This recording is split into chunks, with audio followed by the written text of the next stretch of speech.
Welcome to Acid Horizon, the Theory podcast.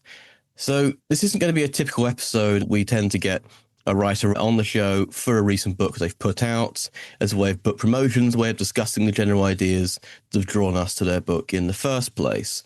But today, we sadly do not have the author with us to discuss the book we're talking about today, which is Wasim Said's Witness to the Hellfire of Genocide, out now through 1804 books and Liberated Texts. This is because Wasim himself is still in Gaza. He wrote this book from within Gaza. It chronicles not only his experiences and ongoing experiences, as well as the experiences of his family and the Gazan people around him. However, Wasim has sent me a text to read out that he has translated himself. So before we start the conversation today with Louis from Ebb and Liberated Texts, who helped bring the book to publication and also wrote the preface, I just want to read out this text directly from Wasim. A question haunts me. Will what we live through turn into memories, or will we become the memory? I often think about this and tell myself, perhaps I write what I write and I think what I think because my destiny is a near death, not an actual death, but a killing. Will you read my words one day and say, he could feel the moment of his killing draw near? Or will I be the one reading this to you, telling you about the feeling of someone living under extermination, waiting for his turn? Will the book stand as a witness to my story and my extermination, or will I and my book together be witnesses to the stories of my people and our annihilation? Sometimes I tell myself I won't go on writing, so I can escape the fate I keep thinking of. But if fate comes and I haven't written, I will be forgotten, and all I suffered will vanish without value. And that is a fate I do not wish. I don't know, I do not know. The feeling of the end stalks me. I feel I am in my last days. I feel close to being nothing but a memory. The echo of Mahmoud Darwish reverberates in the emptiness of my mind. You are forgotten, as though you never were. But why am I afraid of being forgotten? Isn't forgetting one of the laws of this universe? And yet there are those who are immortalized, great ones whom people never forgot. But who am I? Who am I? Merely someone who once dreamed of being something. He dreamed of being great, and what are dreams but illusions? Death draws near. My sense of it grows stronger, and yet lately I feel as if I am at peace, or rather ready. I no longer have anything left to lose. I am now grateful to death. I see it as a release from hell. I tried to stand firm. I loved life for all its bitterness. I never knew its sweetness, and that at the end of the tunnel, I would always see a light. I waited for a dawn, but now I only see darkness and darker still. My message to those who hear my words, a message from the depths of death and sorrow, a message from the dead to the living, a message from the people of hell to the people of paradise. How long will you go on watching this? How long?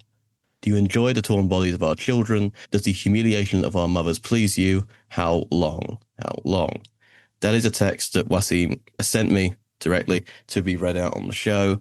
I just wanted to start by asking you, Louis, how this book came about, how you got into contact with Wasim, and how you put together a book that comes out of such extraordinary and absurd circumstances as being written from within essentially a liquidated ghetto, or the ghetto's in the process of liquidation. Yeah.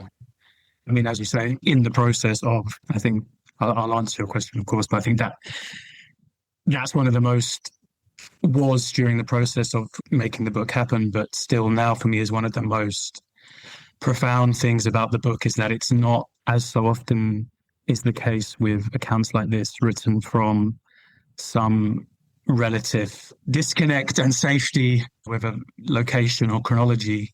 It's really written from within an ongoing, and I say that now on the 13th of October, as there is a ceasefire, but all that means is that the pace of the genocide has slowed rather than it suddenly ended.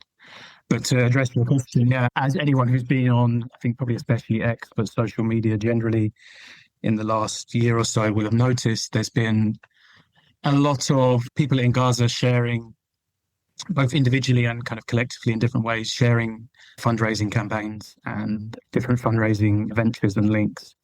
And around, I think, probably the beginning of 2024, I began to notice that I began to be asked by people, both strangers, but also people I knew, to share links and to share fundraisers. And I became basically involved in doing that in quite a kind of organic way. Yeah, from around the beginning of 2024.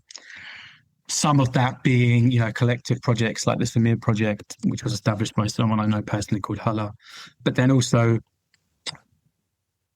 directly helping and sharing the links of people in Gaza. And not by any design or plan, the majority of those people that I started helping initially, really just by chance, were from Beit Hanun, which, I was going to say is a town in the north of Gaza, but it's one of those that has essentially been entirely decimated by Israel.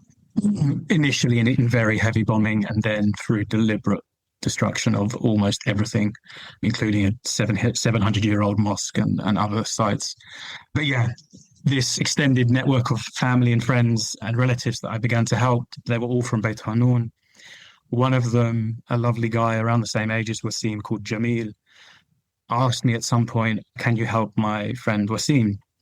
I think initially it was just to share the fundraiser that he had, which at that point in time was very much based around wanting to continue his studies in physics. Because that was, I think, around the time that I first started sharing these links, it was still possible to pay the literally extortionate fees to Egyptian officials to get out.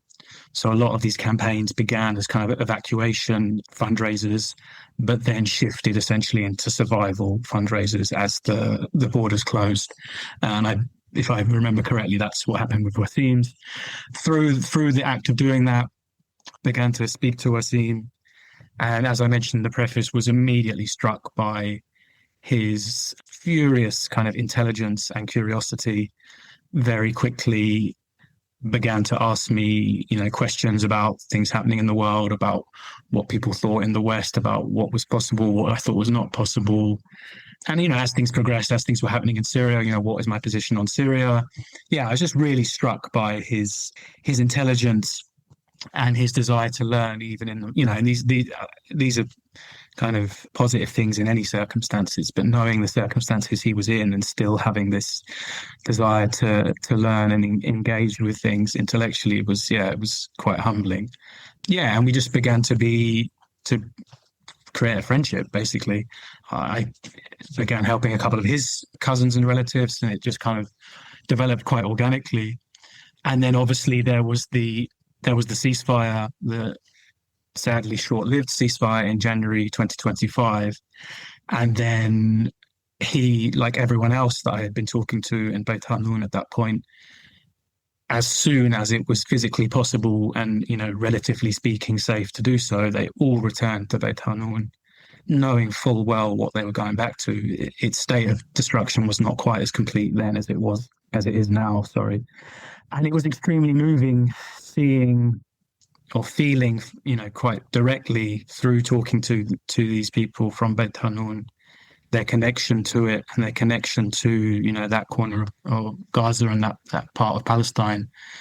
And yeah, they immediately went back, tried to clear the roads, fix up their houses if there was anything left of their houses in the best way that they possibly could. One friend of mine called Samer even planted fruit trees in the hope or the expectation that, by probably around now, there would be a harvest from them. And it is around, unbeknownst to me at that time, it is around then that he began to write what became the book. I don't think when he first started writing, it was necessarily with the idea that this is going to be a published book, but he felt this compulsion to write and to document. I think partly what you just read at the introduction shows what some of his motivations were for doing that. But then around, I think in March of this year, he first said to me, what do you think about this actually being a book? Like, I've started writing this thing. What do you think about it being a book? I immediately thought, yes, absolutely. I didn't know or particularly necessarily care if I would be involved. Given what I had felt from him and his intelligence and his eloquence, I thought this would be something worthwhile and important, even if it was just published as an extended essay or something online. I saw that this was going to be something meaningful and unique. And actually, I remember when he first asked me that, I thought of a John Berger quote that I had previously used in an essay, an introduction I wrote to a reissue of Annie Kanafani's very moving biography of Hassan Kanafani. Basically, Berger says that the act of resistance is not only refusing to accept the absurdity of the world picture offered to us, but denouncing it. And when hell is denounced from within, it ceases to be hell. And I just thought of that immediately. Wasim is in hell, and he's denouncing hell from within, and there's something unbelievably powerful and moving about that. So then, not long after I encouraged him, he sent me what basically was a first draft. This is in Arabic, obviously. I read Arabic, but relatively slowly, and also I don't feel... I mean, I can have a feeling on whether something is good in Arabic, but not with anywhere near the confidence that I could gauge the quality of writing in English. So it was around that point in time, quite organically and instinctively, because there were several people I could have asked, but I spoke to my friend Musa Sada, who wrote the foreword, the brilliant foreword to the book. I spoke to him and basically said, look, this is powerful, or at least I think this is powerful. We need to get this out there.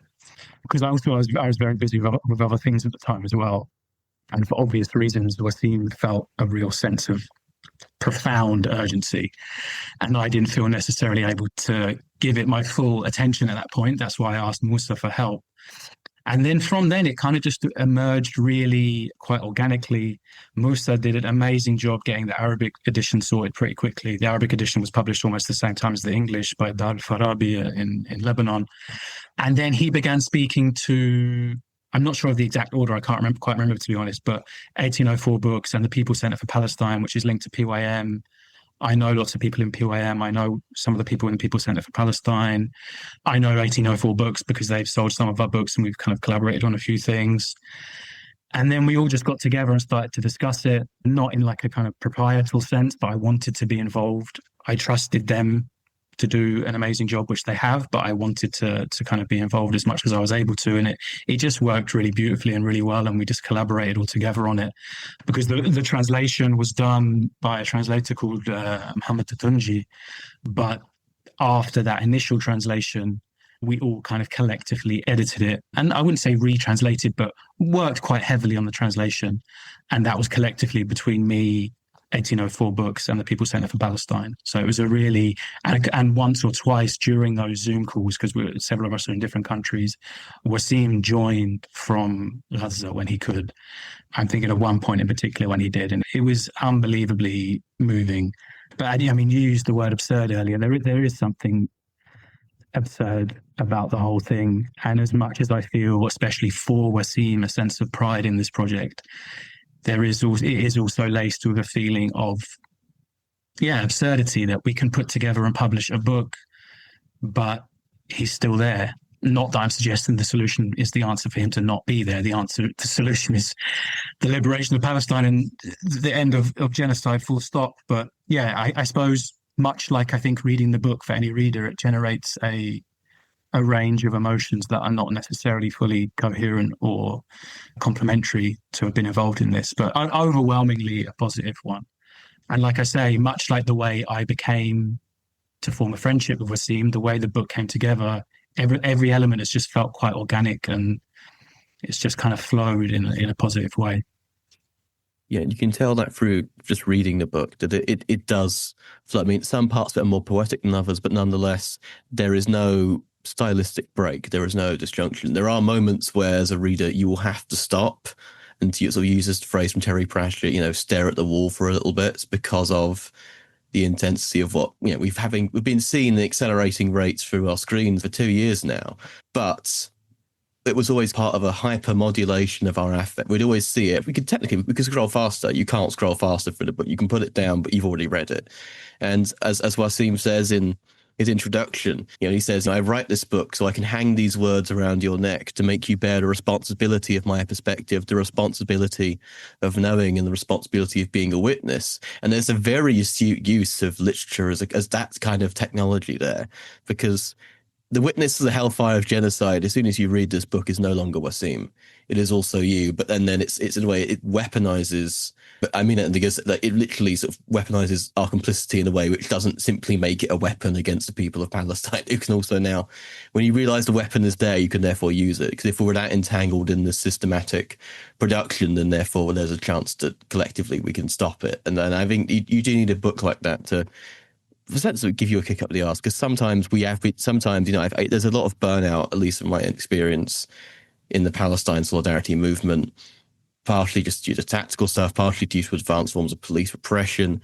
But rather than making it about too much about the UK, I mean, I did want to go into this idea of literature as an act of resistance, because I very much picked up on the Berger quote from your preface, and even from Musa's forewords, where the idea that this idea from early Zionists, from Jabotinsky, that there was going to be an iron wall for which no humanity could get through. But of course, this absolute attempt at dehumanization, to go fully amazed there with it, has only made the Zionist entity into essentially a barbarous mass of child murdering fascists, to put it lightly. But can we talk about the idea of literature here being an act of resistance? Because I think sometimes when it comes to something this urgent, the idea of literature, at least in so many discourses, presented as something excessive rather than as something surplus to the base reproduction of humanity. Whereas actually, if you're thinking about martyrs like Refat al-Hurriya, I mean, it is an act of resistance in itself. Even throwing the pen, as he said, if they came into my room the next day, I would still throw the pen. Yeah, and I think I'm glad you mentioned Rafat, because obviously his attitude and his words and testament on this issue have taken on a newfound profoundness and poignancy in light of his own martyrdom, which was clearly targeted and clearly for his use of words and literature and writing. And again, I quote it in the preface. He has a great line from a lecture of his that is on YouTube from a few years ago, where he says even people like him or me or whoever it may be that do believe in the importance of literature in resistance, even we find ourselves kind of doubting it sometimes. All this person did is write poems. How can they be arrested? And he kind of says, we should not be doing that. We know it matters and we know it's important. And tragically, his killing and his martyrdom is kind of the ultimate proof of what he was saying in that lecture. Before I had even read the final version, my feeling and the way that I was already feeling about the book was that this is an example of resistance literature, to use the term coined by Ghassan Kanafani. Kanafani himself said that the importance of the cultural form of resistance is no less valuable than armed resistance itself. He has also maybe a good example of that doubt when he visited Gaza in 1966. He came back basically saying everything I do and words are pointless.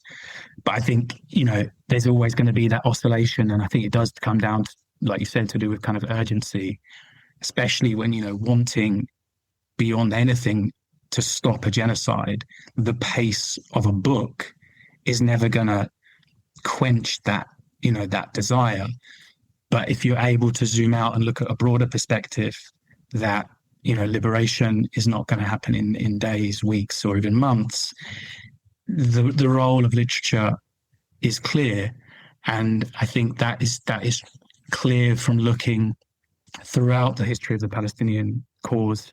And I suppose I mean that in two ways. One being that the Palestinians themselves have understood very well the role of a very broad definition of resistance beyond just armed struggle, armed resistance. But so too have their enemies. And I suppose the broader point here is that this is a reflection, or it's a pushback against the fact that Zionism's war against the Palestinians and the Palestinian people is total. It's all encompassing, down to, and what we're essentially seeing in Gaza in a kind of refined state. It's the ability or the attempt rather to completely destroy the social fabric of a society and the humanity of a people, which they have failed to do. But it's only through the resistance of people like Wasim and, obviously so many others, he would hate to be exceptionalized in that way. That attempt has been unsuccessful. And, I think, again, one of the most moving things about the book is that at a certain point, you can almost feel he doesn't want to talk about himself anymore. He wants to talk about the people around him, their stories, the suffering that they've been through, and in a very patronizing or idealistic way, because it's also a very real, very raw, very difficult account. The attempt to push back against the Zionist desire to destroy the social fabric of Gaza completely comes through. And, his desire to talk about others, not just himself, is testament to that, I think. One of the things that I think that this book accomplishes is something that we lose in the visual media on X or TikTok or Instagram, is that it illuminates the internal struggle that we feel brought on by war and austerity. It's not just the carnage. And in the book, we get this picture of Wasim almost being pitted against his own values and sense of identity. One thing that stood out to me is the identity that he cultivated around being a graduate student and all of those attendant values being under threat. And I think one of the reasons that this book in particular feels so important is that it documents how imperialist and colonial powers just don't destroy lives. It attempts to corrupt and bend the very fabric of values that bind people together. And despite seemingly being reduced to survival conditions, we see this upsurge of the human will and its indefeatability in some sense, and not in the sort of gaudy, sentimental hallmark sense of the word, but a real collective human flowing amidst intense devastation. I wish we could have Wasim here to talk about that a bit more, especially in relation to the way that hunger is used as a weapon. But I was hoping that you could talk about that. How is it from the deepest depths of their soul that they're able to overcome this? And maybe you could just recall some of the accounts of how Wasim himself and those around him have attempted to subvert that attempt by the Zionist entity to just absolutely crush their will. One very simple answer, which I think some people are consciously or not loath to draw too much attention to, is, a profound religious faith. Many, obviously not all, it's a diverse society, but many Gazans, many Palestinians in Gaza are extremely religious and gain comfort and strength from Islam.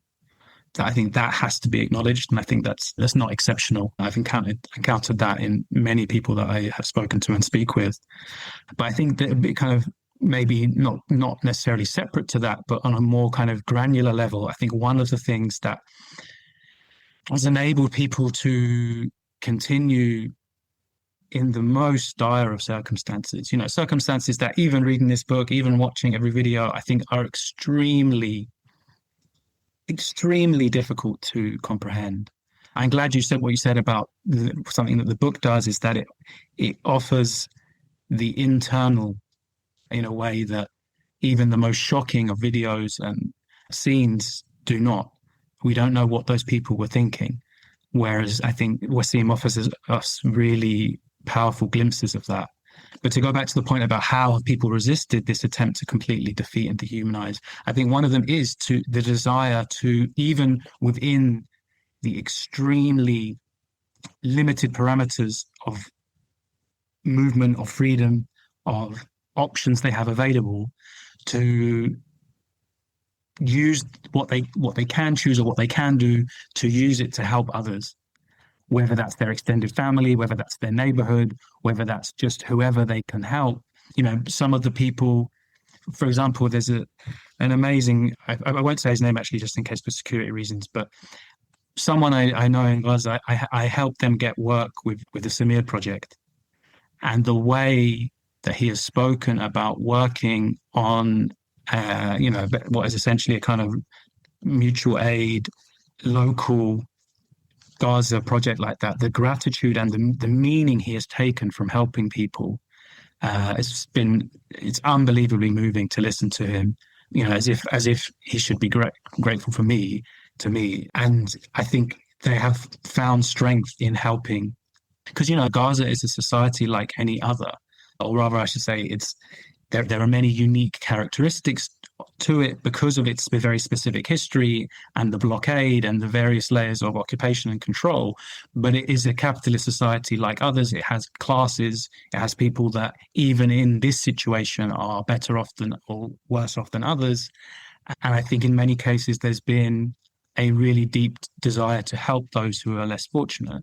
But I think, again, to go back to what Adam was saying about the power of the book, it's not this kind of trite, oh, we're all just helping each other and everything, this kind of perfect victim trope. It very much acknowledges the brutality that the Zionists are deliberately trying to foster.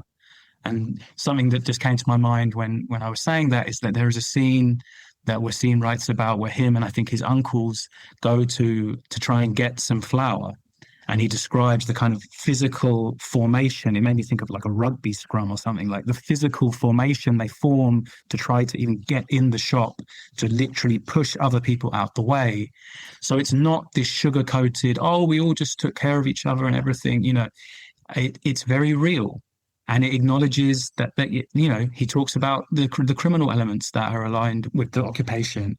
But I think that's the point, and Musa talks about this in the foreword, is that the Zionists want to completely break down the social fabric, the social structure, so that more and more space and power can be occupied by the criminal elements, by the opportunist, collaborationist elements. But they only exist in the first place, or they grow rather, because of the attempt to break down the social fabric. It's not because of anything lacking in Palestinian or Gazan society. And actually, on the contrary, I think it's their resilience to those efforts that has limited and actually stopped, as Musa says in the foreword, stopped the complete destruction of the social fabric of Gaza, even in the most dire of circumstances. While I was reading this, I mean, we've already pointed to the fact that the war on austerity has radically reshaped the lifestyles, the rituals. I mean, one detail that stands out in the book is Wasim, I think, essentially choosing to use the bathroom at like 1 a.m. because there's essentially one toilet for every 2,000 people in a given camp. And one thing that made me curious was, how was Wasim able to carry this book forward as a project on the ground, just to keep the manuscript intact while living through the displacement? And how does one even establish a ritual of writing in those kinds of circumstances? Yeah, I mean, it's amazing. And he would send me updates and occasionally send me pictures of where and how he was writing. And I'm not sure I even really have the vocabulary to express how that made me feel. Yeah, just absolutely incredible. But I was also aware at the same time, again, I don't want to, again, Musa mentions this in the foreword, that yes, there's something heroic about that, but we can't dwell only on the heroic aspect, because if we do that, it negates our responsibility to help and to perform our role in trying to stop the genocide and seek Palestine's liberation. Because I could also see that it was a coping mechanism as well, that it was finding a purpose and meaning in a situation where the things that you had previously found purpose and meaning in are being destroyed, taken to pieces, made impossible in front of your eyes. And, and again, he writes about this in the book, about why he did it and the motivations behind it. In some senses, it was the answer to that terrifying question of, am I going to be martyred at any minute, and am I going to be forgotten? And this is his attempt to find an answer to that. And he's still there. He's still trying to find an answer to that, and he's still writing about others, and he's got other ideas. Yeah, it's remarkable. And as I say, I do sometimes. I think I almost need time to pass a little bit to kind of have the vocabulary, especially the emotional vocabulary, to talk about how, for me, it feels for my part in this. Yeah, and I mean, even just when I've been talking to Wasim over like WhatsApp or something, you just sometimes you just hit a brick wall of how has he had to write this book at his at any age, but his age, but there's something. I'm glad you said that. Actually, that's something that I don't think we've mentioned explicitly. He's in his early 20s, But, in many ways, because of what he's been through, I think he's had to, grow up sounds patronizing. I can't think of the right way of putting it, but, he's been through what no one should be through in 100 years. So in some sense, age is almost irrelevant. But yeah, he has a wisdom beyond his years, definitely, at times, things he says to me and things that he writes. Yeah, and then part of the study is also, of course, turning to the fast-paced industry of publishing, which is a good vehicle for it, given how so many places, repeater, have their ties to the genocidal apparatus itself. Again, it is a unique confluence of circumstances, which can only be, abhorred from Wasim in the way that Wasim is able to do. But just something I want to ask, actually, is how should readers approach this book? We've already mentioned the idea of the perfect victim that Mohammed El-Kurd talks about in his book of the same name. And there is a certain risk, I think, with certain readers could approach this from as a kind of being the witness, being all there needs to be, in the sense of I have felt bad and therefore I have partaken in this. It's a very sort of Christological kind of idea, I've taken part in the redemptive suffering of Wasim and therefore I have felt bad, therefore that's me tapped out. And of course, even mentioning it's hard. It's a hard thing to articulate because he is being targeted for total extermination, the most abstract categories possible. And then we have to enunciate saying he's this age, the Gazan man, he is a physics student. And it's hard to even name or talk about it because in the most basic existential level of they are Palestinian life, therefore they are to be killed by the Zionist military. But we also don't want to make a fetish of resilience, to elevate this idea of a Gazan hero. I mean, how would a reader best approach this book? It's not the reader's fault. It's something we're primed to do by the way that narratives are shared in our society. And even Ken Loach movies do this on occasion. But how would be best for a reader to approach this book and get the most out of it? I think Wasim has answered it himself, really. You quoted some of the opening to the book earlier, but it actually continues and he says, I don't need your sympathy. I need a conscience that hasn't rotted, a human who hasn't turned to stone. I need a reader who won't just close the book and sigh, then go sip their coffee. And I was so glad when I read that, because I'm not sure how formulated they were in my head, but I think I did have a slight trepidation. Exactly that. How do we avoid this just being, oh, that's really sad, or oh God, this guy is so resilient, what a hero, those kind of like cliches. And I think that's why, maybe even labouring the point slightly, but I think that's both why me and Musa, in addition to Wasim himself doing it, but me and Musa both of our contributions make that point very clear, that this is not something to read and just feel a bit bad about. And I think especially to interrupt myself, especially because this is not in retrospect. This is an ongoing genocide, an ongoing occupation. None of, this history is not, this is not something that, if you're reading about something that is, for all intents and purposes, finished one way or another, that is extremely different to reading something written within an ongoing situation that can still be changed. And I think it's about, as much as Wasim has asserted as much as he's possible within the confines that he faces, his agency in that, it's incumbent upon us for at least to meet him there and be like, okay, well, I'm in this situation. I face X, Y, and Z limitations, which are obviously not comparable to the limitations he faces, but exist nevertheless. What am I going to do? His mention of coffee immediately made me think of this speech by George Habash, which ever since I read it, I don't know how long ago, probably 5, 6, 7 years ago, has really come to my mind so many times, both because of what he says in the speech, but also the context of it. And the context of this speech is in 1970, the PFLP, of which Habash was the founder and leader, had taken some American, British, and Western German hostages in a hotel in Amman in response to bombing of refugee camps in Jordan as part of the conflict between the US-backed Jordanian monarchy and the Palestinian revolutionary movement. All the hostages were released unharmed. And shortly before releasing them, I mean, I'm obviously not going to read the whole speech, but the salient point, he's trying to explain to them why they had done what they did. And he does it in a very apologetic, thoughtful way. And the reason I thought of it is because Wasim's mention of coffee, Habash said, people living in different circumstances think on different lines. We don't wake up in the morning to have a cup of milk with Nescafe and then spend half an hour in front of the mirror thinking of flying to Switzerland or having 1 month in this country, 1 month in that country. We, the Palestinian people, and the conditions we have been living in for a good number of years, all these conditions have modeled our way of thinking. We can't help it. You can understand our way of thinking when you know a very basic fact.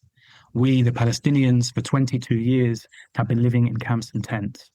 We were driven out of our country, our houses, our homes, and our lands, driven out like sheep and left here in refugee camps in very inhumane conditions.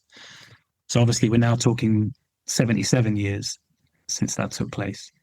As I said, I do see what Wasim has done as a continuation of resistance literature. And I think that's how it needs to be engaged with. And I suppose to go back to your point about the reader, I think the reader engaging with it in that way has to inform the way in which they read it. He didn't just write this because he thinks Wasim himself is so important and he should somehow be, because I think an account like this could be written in such a way to exceptionalize someone and say, oh, because I'm so brilliant at physics, I should be elsewhere. This should not be happening to me. And that is so transparently not what Wasim is saying. Even as I say, even as to the point, you almost get the sense at a certain point, he doesn't want to talk about himself anymore. And I suppose that's the point. It's not for the reader, as much as he addresses the reader, and it's inevitably going to provoke a range of emotions within us. I actually reread some this morning and got emotionally impacted by it again.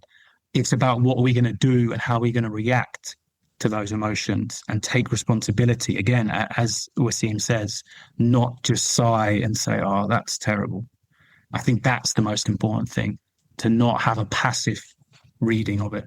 Here it's October 13th, early morning in the United States, almost noon in the UK. And given that there is an alleged ceasefire underway and the release of hostages, I only saw the headline. I don't know what the details are as of now. But is there any word on Wasim's outlook or other survivors that he's close to? And what does hope look like for them right now? Because to me, for both reasons, personal and philosophical, I would say I'm always very suspicious of hope. But hope comes up in this book, and it's hard not to be convinced about the necessity of hope in such apocalyptic conditions. It seems that there's almost a need to maintain some optimism about the end of the genocide, the end of the devastation that's happening right now.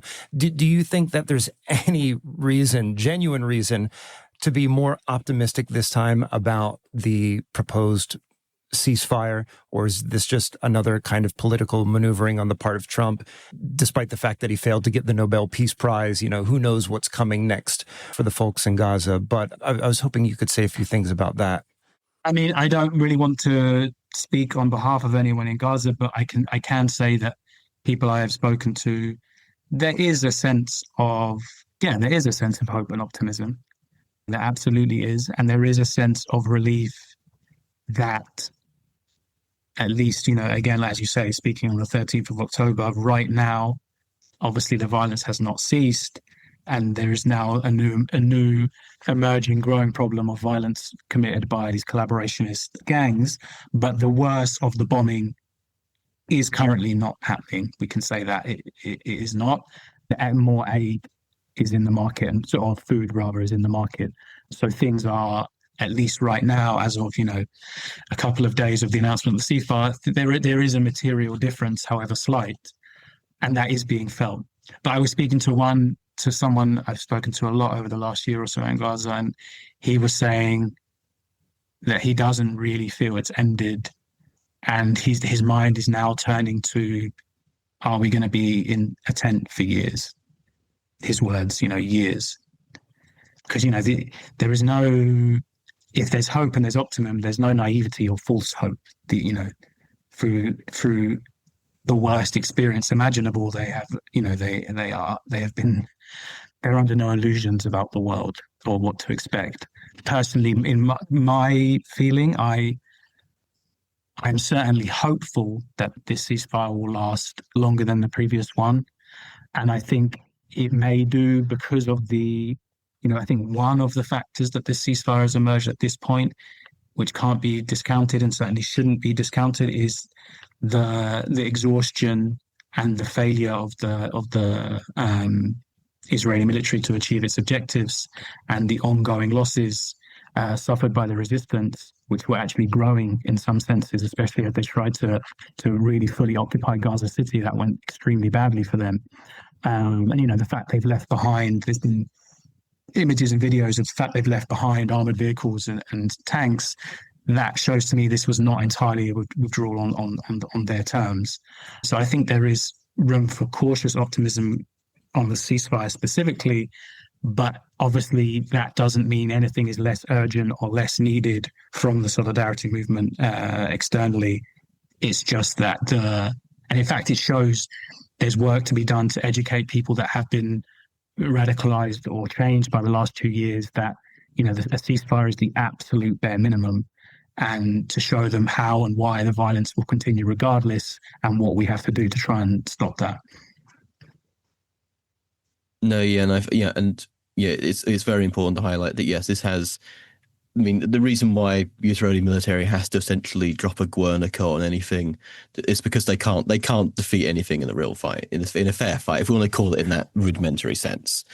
I mean, they essentially drive in with Merkava tanks that overheat too quickly and end up leaving the hatch open in open fields. They are generally an incompetent military, which is why they have to be such mass murdering fascists, because they actually cannot deal with insurgent forces. And I think, it's right to remember that this ceasefire was not just brought about purely by political maneuvering by Donald Trump and Tony Blair, but also the steadfast years of resistance to the invading forces through the various corridors that they've attempted to establish, particularly around northern Gaza. That would not be possible without not only the resilience of the civilian population, but also the active resistance of the armed fighters of the various brigades, not all of whom, of course, we can name in an English-speaking country, but just something in terms of, just the input to solidarity movement, to our listenership, which is predominantly in the Western Anglophone world, which in this case also includes Berlin.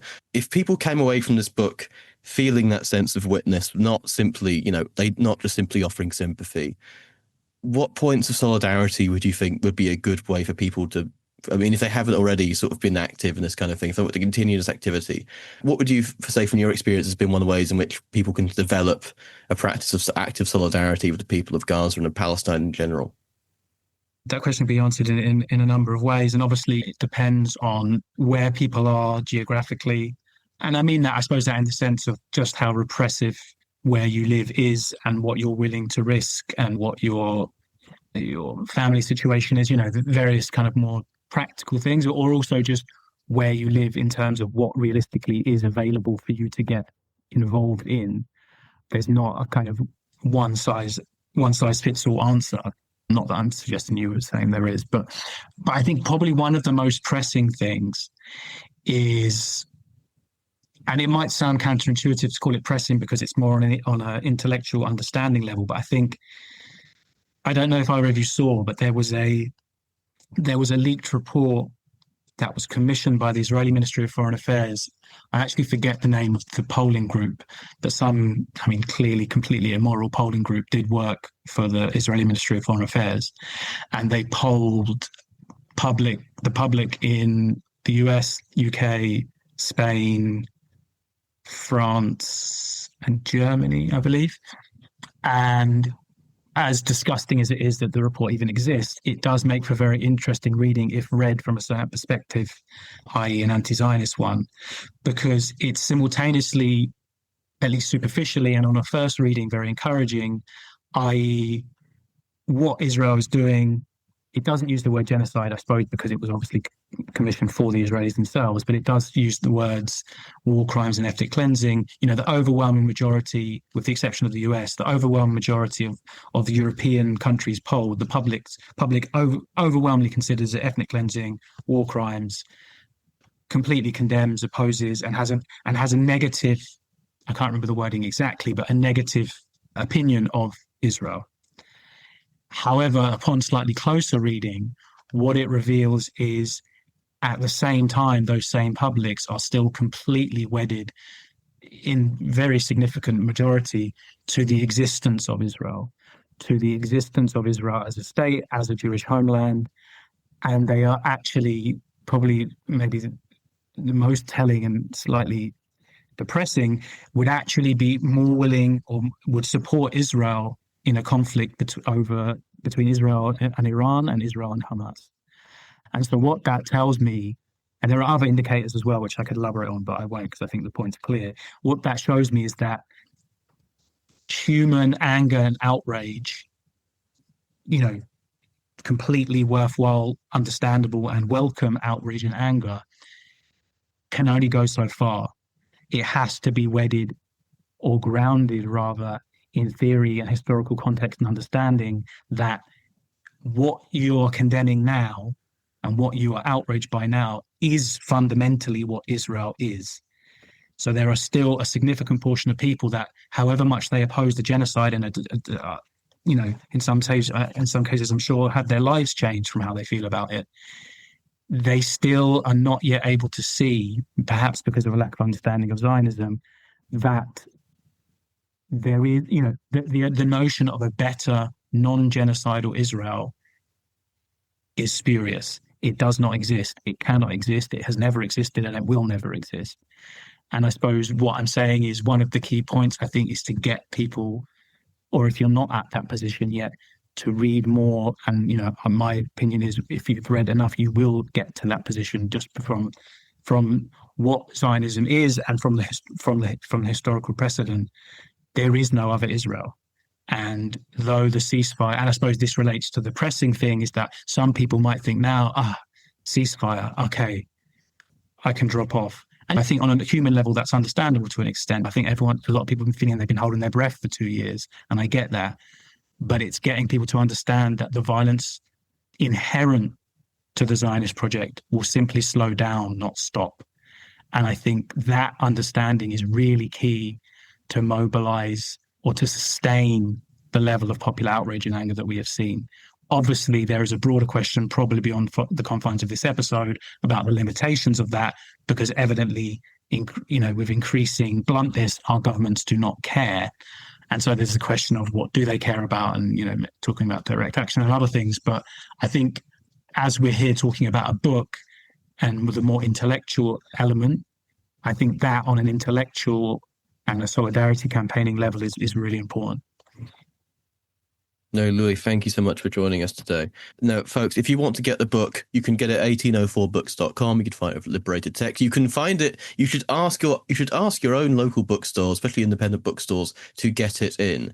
For example, if you're in London, I always spoke to the folks at Houseman's, go get it at Houseman's. If you're in Cornwall, go to Rubicon, get it in Cornwall. If I talk to any other bookstores before then, I will probably edit them into this episode. But see if you can get multiple copies ordered in. The money will go to Wasim. It will be helping him survive. And if people see fundraisers all the time, they get kind of tired of seeing them. It's because the money, if you want to pay money to get out, the price of food fluctuates so quickly that most funds are drained basically daily because of the price of food there. We also put Wasim's fundraiser down below, as well as the book. The book is called Witness to the Hellfire of Genocide by Wasim Said. You can get it now from 1804 Books. And folks, definitely please give it a read. You might need to take a few sessions for it, but this is Acid Horizon. When have we ever had a problem telling people to read a difficult book, eh? But folks, thank you so much for joining us, Louis. Thank you for listening. Thank you, and we'll Adam. see you next time. Thank you, Craig. Yeah, thank you.